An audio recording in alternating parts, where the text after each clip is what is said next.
क्या भारत बूढ़ा होने से पहले अमीर बन सकता है? अर्थशास्त्री रघुराम राजन और रोहित लांबा ने अपनी नई किताब breaking the mould reimagining India's economic future में लिखा है, हमें बेहतर करना होगा। अगले दशक में हम संभावित जनसंख्या लाभांश देखेंगे, यानी हमारी कामकाजी आयु की आबादी में वृद्धि होगी। इससे पहले कि हम अन्य देशों की तरह बुढ़ापे के आगे झुक जाएं, यदि हम अपने सभी युवाओं के लिए अच्छे रोजगार का सृजन कर सकें, तो हम विकास को गति दे सकेंगे और हमारी जनसंख्या के वृद्धि होने से पहले ही हम आराम से उच्च मध्यम वर्ग में शामिल हो सकेंगे। इसके साथ ही पिछले 2 वर्षों से प्रधानमंत्री नरेंद्र मोदी ने 2047 तक भारत को एक उच्च आय वाला विकसित देश बनाने का संकल्प लिया है, क्योंकि कई अनुमानों के अनुसार भारत 6 वर्षों में दुनिया की तीसरी सबसे बड़ी अर्थव्यवस्था बनने की राह पर है।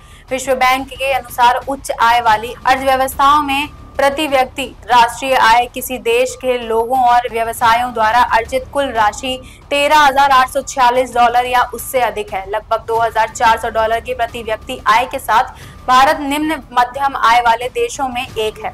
पिछले कुछ वर्षों से कई अर्थशास्त्री चेतावनी दे रहे हैं कि भारत की अर्थव्यवस्था मध्यम आय के जाल की ओर बढ़ सकती है।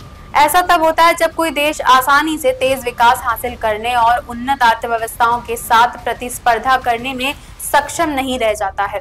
अर्थशास्त्री ऑर्डो हैंसन इसे एक ऐसी स्थिति के रूप में परिभाषित करते हैं जब देश ऐसे जाल में फंस जाते हैं जहां आपकी लागत बढ़ रही है और प्रतिस्पर्धात्मक खो देते हैं। विश्व बैंक की एक नई रिपोर्ट में भी इसी तरह की आशंका जताई गई है। विश्व विकास रिपोर्ट 2024 के अनुसार मौजूदा विकास दर के हिसाब से भारत को अमेरिका के प्रति व्यक्ति आय के 1/4 तक पहुंचने में 75 साल लगेंगे। इसमें यह भी कहा गया है कि भारत, चीन, ब्राजील और दक्षिण अफ्रीका सहित 100 से अधिक देश गंभीर बाधाओं का सामना कर रहे हैं, जो अगले कुछ दशकों में उच्च आय वाले देश बनने के उनके प्रयासों में बाधा बन सकती है।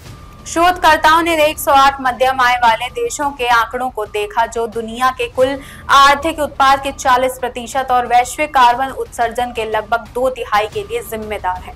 श्री गिल और उनके साथी शोधकर्ता एक नए दृष्टिकोण की वकालत करते हैं। इन देशों को अधिक निवेश पर ध्यान केंद्रित करने, दुनिया भर से प्रौद्योगिकियों को शामिल करने और नवाचार को बढ़ावा देने की आवश्यकता है। अर्थशास्त्री रघुराम राजन और रोहित लांबा ने अलग अलग अनुमान लगाया है कि 4% की बहुत सम्मानजनक प्रति व्यक्ति आय वृद्धि दर पर भी भारत की प्रति व्यक्ति आय 2060 तक केवल $10,000 तक ही पहुंच पाएगी, जो कि चीन के वर्तमान स्तर से भी कम है। गरिमा राठौर, द पेज 19।